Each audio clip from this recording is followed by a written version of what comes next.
Hey, what's up, everybody? You're now tuned into the 540 Radio Show. It's your man, Randy Riggs, and I'm here with Mr. Chad Martin of Martinsville and Dr. Andrea Zuschin of Ferrum College. They are here in the Star City today at the Hotel Roanoke for the Leadership Plenty Seminar. And, I'd like to welcome y'all to Roanoke and to the 540 Radio Show. How y'all doing today? Thank you, Randy, for allowing us to come on. 540 Radio Station, the best radio station in Roanoke. Oh, man, thank you for that. Thank you. Andrea, how are you today? I'm doing well, thanks. How are right. Nice to meet you. Same here. Is the Leadership Plenty, from what I'm hearing, is a great program. And Ferrum has teamed up with, who was it? Is it DuPont? Ferrum has teamed up with the Jesse Ball DuPont Foundation, and also with a group of trainers, the primary trainers from the University of Virginia, Dr. Suzanne Moore. Okay. And together they are trying to, they're training trainers. That's correct. To get out in the community. And what are these trainers? What would they like to see these trainers do out in the community? What they would like to have the trainers do is go into community organizations, into some action groups, some community partners, whoever within the community who have some actions they want to take, or who have some collaborations that they would like to start, some strategic partnerships themselves, and teach them a little bit more about leadership and organizational development and how to best facilitate that process. Oh, wow. And for those who don't know, Ferrum College is actually located in Ferrum, Virginia. We're about 45 minutes south of Roanoke. Okay, got you. And Chad, you're in Martinsville, and are you, for those who don't know, is Martinsville near Ferrum, or y'all sort of? Martinsville's about, I want to say, probably about 20 minutes away from Martinsville, Virginia. Actually used to have an ex-girlfend that graduated from there out of the social work program. So, so I used to travel those roads. Chad actually got introduced to you through Sean Spencer. Shout out to Sean. Frequents at the Expo Wednesdays at the CoLab. And I'm so glad that she did introduce us, because you are actually in the training program to be certified. And for those who missed out, and I'm kicking myself in the butt because I missed out on this golden opportunity to get certified to be a trainer.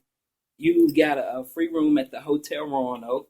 For those who don't know, a luxurious room at the Hotel Roanoke. 5-star. Bed and breakfast, yes. And it's another great thing to add to your resume. But Chad, personally though, was it anything in particular that really led you to want to be a part of the training seminar? Well, first, I have to say thank you to Leanna Blevins, Vice President of New College. She actually forwarded the information to me via Ms. Zuschin. And as I got reading the information, I just realized, wow, this is a beautiful opportunity. Number one, like you said, free hotel room, Hotel Roanoke. Food is covered. And then you get a free certification from Leadership Plenty. Interesting thing is, around 2006, they actually had this program in Martinsville, Virginia. Out of the Weldon Cooper Center out of UVA, they came and taught this program in Martinsville. And I took part in actually being a participant. Was that the Leadership Plenty? There was a Leadership Plenty in Martinsville. Okay, gotcha. But now I can come back and actually be a trainer for that program. And you can use this facilitation information, the 9 modules, you can use it in so many different aspects. I actually just got a text message while we were at the training session, and Vice President Ms. Blevins actually said, Chet, I hope you know you're going to be coming back teaching this to our students. Oh, wow. So that's already one avenue I definitely want to take it to. Definitely. So, in Martinsville, I actually don't get to travel to Martinsville much, but I hear that economically, Martinsville is down right now. And I would imagine that the problems that creates in the community in Martinsville. Do you see any key elements you can take back to Martinsville and be an impact?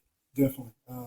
And the interesting thing, even like when we came down to City Expo, when you're in an environment that's conducive to learning, that's conducive to partnerships, your mind starts running about things that you can take back to the area.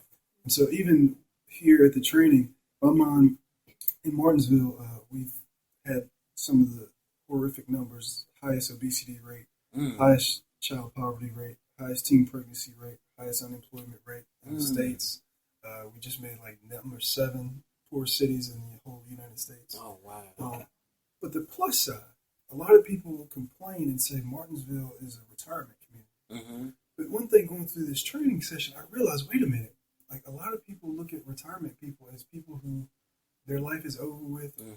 Imagine having a retired community come into your area from all different walks of life, all different work experiences, and getting them in one room talking about their experiences. Imagine how much power and knowledge you have in one room that you can bring and cultivate for the betterment of Martinsville. Right, because everybody in that room is going to bring something to the table, new to something the table. unique. Right. And that's funny you say that. It wasn't too many years ago they were saying Roanoke was considered a retirement community. Yes. So, but and you look at Roanoke now, and it's definitely picking up. Right. The economy's picking up. It's a lot of great things going on in the city and coming to the city. So things can definitely turn around in a community that is being stricken economically, especially when you can bring individuals together and get the community. Not the politicians to make the changes or President Obama to make the world better, but the actual people themselves collectively coming together and making a difference for the better. Right. The grassroots change is so. I mean, there's nothing like it. There's a young lady from Africa. She wrote a book called Dead Aid, and what the book talks about is how much we have actually hurt Africa because of all the money that has been thrown at Africa. Oh, wow. Becoming an enabler as opposed to helping people come to their own self-community change. Right. And so I think this is the beautiful part about this training is that you are going to people who are, quote-unquote, emerging leaders, those people who normally wouldn't get to say so, normally wouldn't get the chance of becoming leaders, and helping them to become their own self-empowerment. Right. That's true liberation. That's true. Truly. And then, too, Robert K. Greenleaf has a concept called servant leadership. So not only, even looking in the scriptures, it talks about the greatest among you is a servant.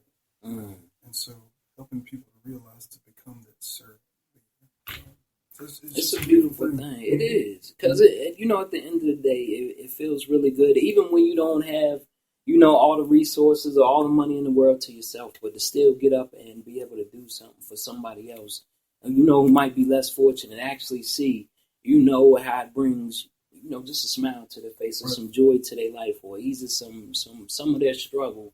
It feels really good to be able to get out here and help in the community.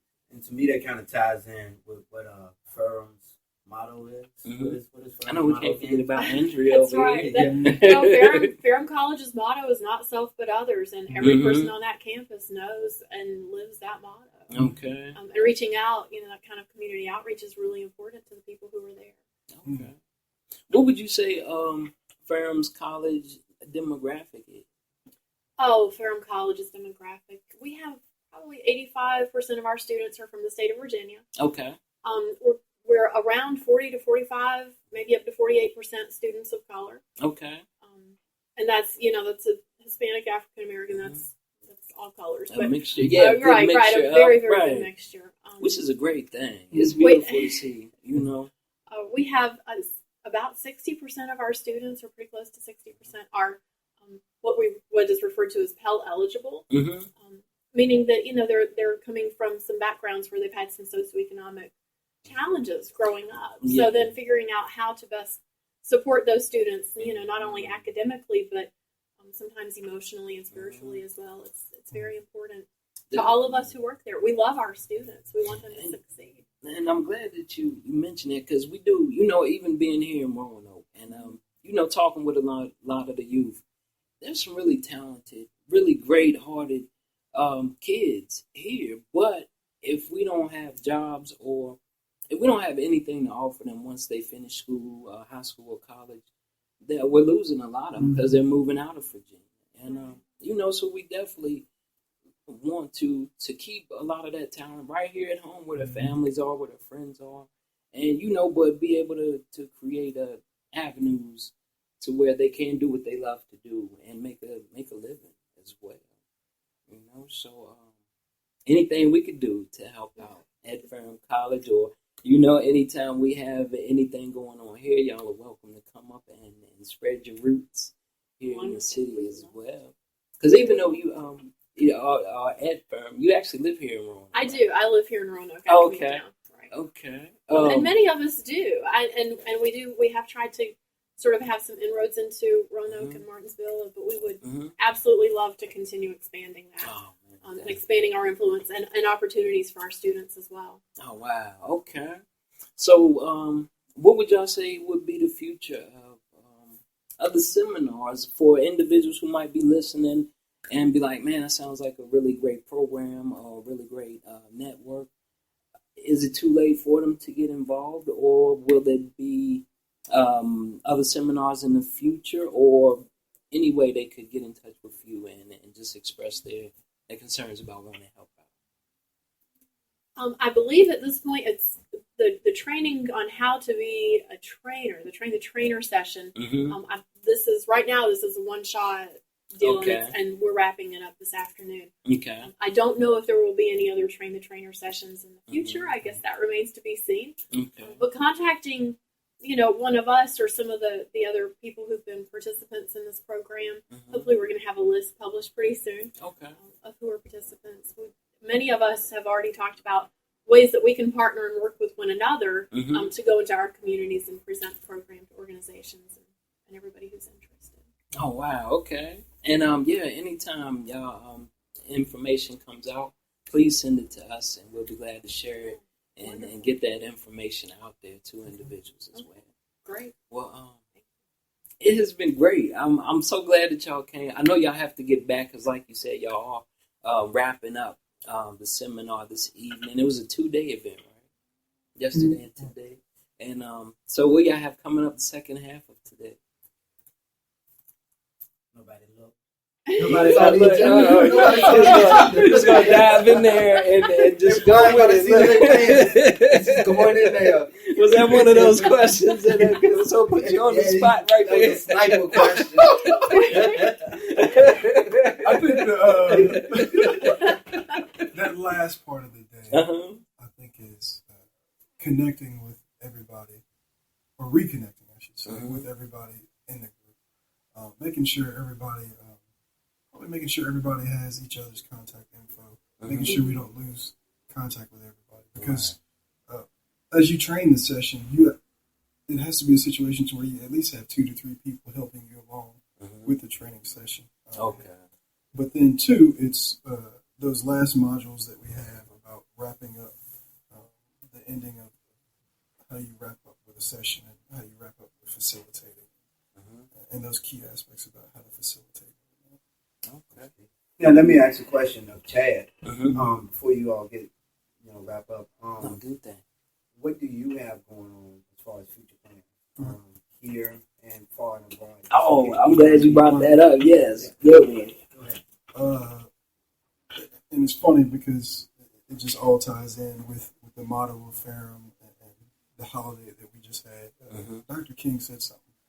He said, "Life's most persistent question is, what are you doing for others?" And that's something that I've wrestled with all my life.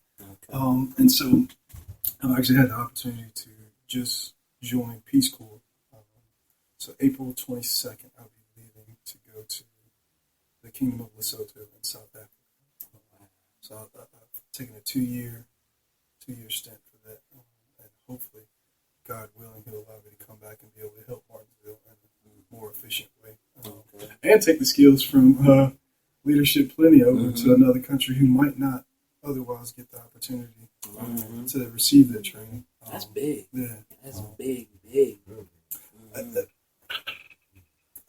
I'm glad that you guys called today because just to be able to connect with other like-minded, positive young men is and I understand that why. Thank you, Chantrice. I understand now why she said we needed to connect, because seeing Sherman Lee, seeing him actually in person as opposed to somebody from DC saying, "Hey, Chad, you need to connect with this guy in Roanoke," as opposed to seeing him on Facebook, but actually seeing he started the running group. Right. Junior, shout out to Sherman Lee Jr. and Senior. In Roanoke, understanding that, and it just shows how small the world is. Kimball Reynolds, who's about to run for office here, is from Martinsville, and that's my cousin. And just they know each other, and just seeing how small. And that's really what this thing about making social change is about, is relationships. Right. Just making those bridges to change the area. Sweet. Well spoken. Very well spoken. Hey, y'all, this has been the 540 Radio Show. Again, thank you to my special guest, Mr. Chad Martin of Martinsville. 540. Okay. Dr. Andrea Zuschin of Ferrum College. Thank you very much. Oh, but we can't leave. Y'all got any shout-outs before you go? Anybody, any special thank yous? Any shout-outs? Shout out to Ferrum College students. Yes, shout out to the city of Martinsville. Shout out to Hotel Roanoke and the free. Okay, look what a free food. Yeah, there you go. It's funny because it brought a gentleman up from Martinsville, and they asked, the first questions were, "Why are you here?" He said, "Oh, I just came for the free food."